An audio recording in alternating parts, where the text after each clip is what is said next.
Hello everyone, good afternoon. कैसे हैं आप सब लोग? आशा करती हूँ आप सब बहुत अच्छे होंगे। आप सभी का स्वागत है मेरे एक नए ब्लॉग में। तो आज के ब्लॉग की शुरुआत हो रही है दोपहर के टाइम से और अभी मेरी तैयारी हो रही है दोपहर का लंच बनाने की। तो आज मैं बना रही हूँ पहाड़ी स्पेशल लंच।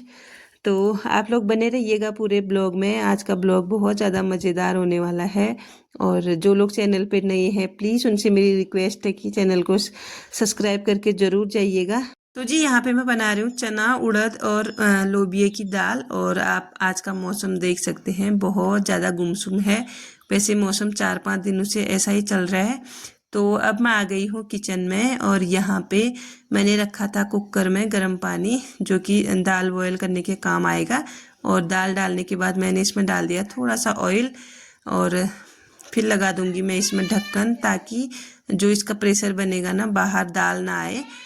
तो यहाँ पे ढक्कन लगा के मैं आ गई थी। फिर यहाँ पे चावल निकाल लिए हैं मैंने और ये है हमारा पहाड़ी किचन। तो पहाड़ों में किचन ऐसा ही होता है और हमारा भी ऐसा ही है, ठीक ठाक टाइप का। तो मैंने निकाल लिए हैं यहाँ पे चावल। तो चावल निकालने के बाद सबसे पहले इनको मैं करूँगी साफ़ यहाँ पे। तो जी यहाँ पे ना मैं कर रही हूँ चावल साफ़। और आज मेरा प्लान है कि मैं आज का खाना जो है आग में बनाऊँगी। तो उसके लिए मैंने एक ले लिया है आग वाला कुकर। इस कुकर में हम सिर्फ आग में खाना बनाते हैं। तो इसमें मैंने चावल डाल के अच्छे से वॉश कर लिए हैं और यहाँ पे मैं जलाऊंगी आग बाहर पे। और मौसम तो आज ठीक ही है, वैसे धूप नहीं हो रही है लेकिन उमस बहुत ज़्यादा हो रही है। तो यहाँ पे मैं जला रही हूँ आग। और आप यकीन मानिए ना, जो चावल आग में बनते हैं ना उनका टेस्ट एकदम से अलग सा होता है, बहुत अच्छा लगता है। तो मुझे आग में बना हुआ खाना ना बहुत पसंद है। तो बड़ी जद्दोजहद के बाद मेरा यहाँ पे आग जला है, आप देख सकते हैं। और इसके बाद मैंने रख दिया है इसमें कुकर और फिर डाल दिया है पानी।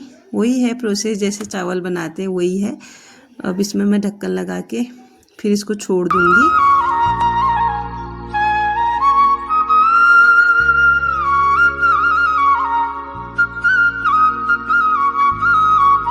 तो जी चावल मैंने रख दिए थे बाहर पकने को और अब मैं आई हूँ अंदर। तो जो ये बर्तन आप देख रहे हैं ये मैंने किए थे सुबह वॉश। तो इनको अब मैं अच्छे से सेट कर लूँगी। और हमारा पहाड़ी किचन कुछ ऐसा दिखता है। इसमें कुछ थोड़े बहुत डब्बे हैं और थोड़ा बहुत सामान है, ज़्यादा तो नहीं। शहर के जैसा तो कहाँ होता है पहाड़ों में, लेकिन जैसा भी है बहुत अच्छा है। बहुत सुकून भरी लाइफ है यहाँ की, बहुत अच्छा लगता है अपने घर आके। तो इस बार की छुट्टियों में ना हम 2-3 साल के बाद आए हैं घर, गर्मियों की छुट्टियों में। तो इस बार हमने खूब सारा एंजॉय किया है, अपना गांव अच्छे से देखा, हर जगह घूमे। और सच कहूँ तो मुझे ना अपना जैसा गांव है ना वैसा मुझे कहीं नहीं लगता। चाहे मैं कहीं भी चले जाऊँ ना, जैसा सुकून अपने गांव में मिलता है ना मुझे वैसा कहीं नहीं मिलता है। तो मुझे तो मतलब बहुत अच्छा लगता है और मेरे बच्चों को भी बहुत अच्छा लगता है अपना गांव। और आना भी चाहिए, अपने लोगों से मिलना जुलना हो जाता है, अपना गांव दिखने को मिल जाता है। ठंडी हवा, ठंडा पानी, हर चीज़ बहुत अच्छा होता है, बहुत अपनापन है गांव में। तो शहरों में तो क्या ही रखा है, शहर की लाइफ ना उतनी अच्छी नहीं लगती मुझे जितना गांव का लगता है। तो यहाँ पे मेरे बर्तन भी अच्छे से सेट हो गए हैं बातों बातों में। और इसके बाद फिर मैं आ गई थी बाहर। तो बाहर ना ये जो आग मैंने जला रखी है ना, इसको बार बार देखना पड़ रहा था क्योंकि लकड़ियाँ जल के ना नीचे गिर जा रही थी। तो इतना टफ होता है आग में खाना बनाना, तो बार बार इसको जलाओ फूंको। उसके बाद फिर देखो, तो यहाँ पे मैं लाई हूँ टमाटर, जो कि मुझे दाल के लिए कट करने हैं। और जो ये टमाटर है ना ये आधे ख़राब हो चुके हैं क्योंकि इनको बनाने का ना नंबर ही नहीं आ रहा। गांव में ना कभी कोई मट्ठा दे देता है, कोई दही दे देता है। तो इस चक्कर में ना ये टमाटर सब्जी में डालने का मौका ही नहीं मिल रहा था। और यहाँ पे मैंने अच्छे अच्छे कट करके और इसकी बना ली है थोड़ी सी ग्रेवी। और मैंने ना इसमें जो है प्याज नहीं डाला है क्योंकि कान्हा जी को भी भोग लगाना है। तो बिना प्याज की ये दाल बनेगी आज मेरी। तो ग्रेवी बन चुकी है और मेरी दाल भी बॉयल हो चुकी है, आप देख सकते हैं। और इसके ऊपर से मैंने डाल दिया था ये जो टमाटर मैंने अच्छे से पका रखा है ना, चटनी जैसी बन चुकी है इसकी। इसको डाल दूंगी मैं और उसके ऊपर से जो पानी वगैरह है वो डाल दूंगी। तो इसको थोड़ी देर पकने के बाद फिर मैंने निकाल लिया था।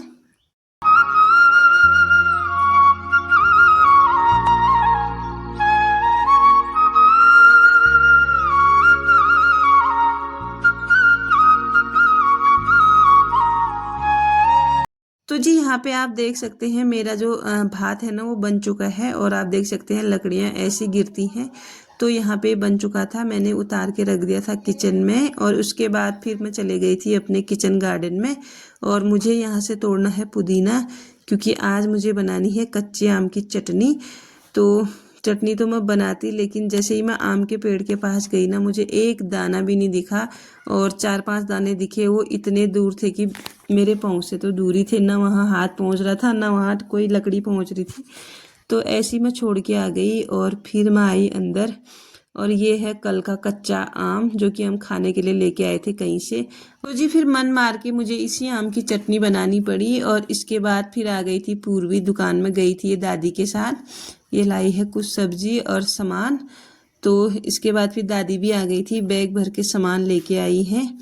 तो हमारे वहाँ गांव में एक दुकान है, वहीं से हम सारी सब्जियां और सामान लेके आते हैं आजकल। पहले से तो दूर मार्केट जाना पड़ता था, अब इतनी सुविधा तो हो रही है। तो ये है हमारा सामान।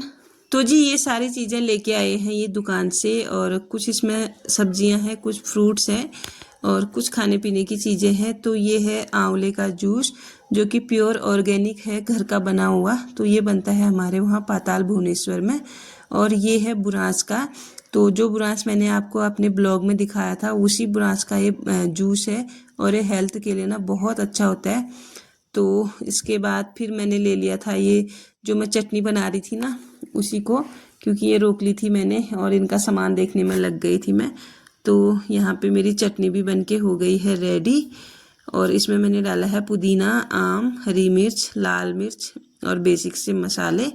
तो इसके बाद मैंने मिक्सी निकाली थी, मैंने कहा चलो आज ना केले भी पके हैं, केले का रायता भी बना ही लेते हैं, क्योंकि दही भी हो रही थी अंदर। और इसके लिए मैंने छिल दिए हैं 2-3 केले और उसमें डाल दिया है थोड़ा सा दही और बेसिक से मसाले डाले फिर मैंने इसमें। तो इसको भी मैं मिक्सी में अच्छे से ग्राइंड कर लूँगी, क्योंकि घर के केले हैं, हाथ से मसलने में उतना अच्छा भी नहीं लगता, फिर मुझे खाने जैसी भी नहीं लगती हाथ से मसला हुआ। तो इसीलिए मैं मिक्सी में ही बनाती हूँ रायता। तो मिक्सी निकाली थी तो उसको रखना भी होता है इधर, और यहाँ मिक्सी ऐसे सजा के नहीं रखते हैं। तो इसके बाद ना मैंने निकाल लिया था ये राई जो है ना, उसको मैं डालूंगी रायते में। तो ये निकाल ली थी और उसमें डाल दी थी हरी मिर्च पीसने को, क्योंकि मैंने जो मिर्च है ना वो रायते में काटी नहीं थी। मैंने कहा चलो राई के साथ पीस जाएगी तो अच्छे से टेस्ट आएगा मुंह में, फिर नहीं तो कटी हुई मिर्च ना मुंह में लगती है। तो यहाँ पे हल्का सा मैंने पानी डाला है इसमें और इसको मैंने थोड़ी देर पीसा। तो मेरे से ना यहाँ पे चाची लोग बैठे थे, बातें कर रहे थे। तो इससे ना जो हमारी राई है ना, इसको पीसने में जितना आप बोलोगे ना उतना ही आपके आंखों में जाती है। और ऐसा ही यहाँ पे मेरे साथ हो रहा था, ये मेरे आंखों में इतनी चली गई थी ना, तो आंखों में इससे मिर्च भी लगती है। और ये पीस चुकी थी और मैंने डाल दिया है रायते में। और जो रायता मसाला होता है ना, वो तो इसके सामने कुछ भी नहीं होता है, अगर इसको रायते में डाल दो ना तो रायते का स्वाद ही बदल जाता है। तो जी यहाँ पे रेडी हो चुकी है मेरी पहाड़ी थाली। तो आप लोग भी आइएगा और इन्जॉय कीजिएगा। तो यहाँ पे उसके बाद मैंने कान्हा जी को भोग लगाया, और भोग लगाने के बाद फिर मैं कंचना को दे के आई एक कटोरी में रायता। और फिर हमने भी खाया आज खाना। तो आज पहाड़ी लंच है तो बहुत अच्छा लगा खाने में। तो इसके बाद जितना भी बचा हुआ खाना था ना, उसको मैंने रख लिया था यहाँ पे फ्रिज में। ये है हरी चटनी और ये है रायता, और बाकी तो यहाँ खाना बचता भी है तो बकरियों को खिला देते हैं। तो इसके बाद हाथ वगैरह धोए फिर मैं आ गई थी मंदिर में, और अपने कान्हा जी को अभी दिन का शयन कराना है। तो यहाँ पे उनको पानी वगैरह पिला के अच्छे से मैंने सुला दिया था। तो ये मेरा डेली का काम रहता है कि दिन में कान्हा जी को खाना वाना खिला के सुलाने का। तो अभी उठेंगे सीधे शाम को 4 बजे, तब तक के लिए आराम अपने आप करते हैं। तो जब तक मेरे कान्हा जी सो रहे थे मैं फिर आ गई थी बाहर। तो बाहर आने के बाद ना फिर मैंने धोए, ढेर सारे बर्तन हो गए थे तो इनको धो लिया था मैंने बाहर पे। और इतनी तेज़ धूप लगी थी ना बाहर, अभी अजीब वाली धूप भी नहीं आई थी, अजीब सा हो रहा था। तो इसी से भी ना बहुत ज़्यादा उमस टाइप की हो रही थी, तो मैंने डाल ली थी सर में चुन्नी। तो फिर मैंने खूब सारे बर्तन धोए यहाँ पे धूप में बैठ बैठ के, और गर्मी भी बहुत लग रही थी। पता नहीं आजकल पहाड़ों का मौसम ना 2 मिनट में गर्म 2 मिनट में ठंडा। अभी थोड़ी देर में बारिश होगी तो ना इतना ठंडा हो जा रहा था और थोड़ी देर में गर्म हो जा रहा था। तो यहाँ पे मैं लगातार धोने में पड़ी हूँ बर्तन, और बर्तन मेरे धुल गए हैं। अब मैं इनको छाल रही हूँ पानी में। और यहाँ ना पानी की वेस्टेज नहीं होती है हमारे वहाँ, क्योंकि पानी की बहुत ज़्यादा दिक्कत है हमारे गाँव में। तो यहाँ पे मैंने जो बर्तन धोने का पानी होता है ना, उसको भी एक टब में रखा है। इसको धोने के बाद ना फिर मैं इसको डालूंगी किसी पेड़ में या फिर सब्जी में जो हमने हरी मिर्च लगाई है। तो यहाँ पे मेरे सारे बर्तन धुल चुके हैं और उसके बाद फिर मैं गई कपड़े उठाने के लिए, क्योंकि सुबह मैंने ये कपड़े धोए थे और अभी सूख चुके हैं, तो इनको उठा लेती हूँ अब।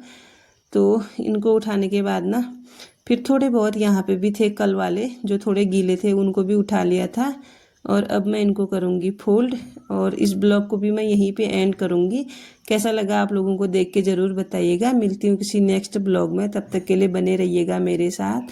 Thanks for watching. Bye bye everyone.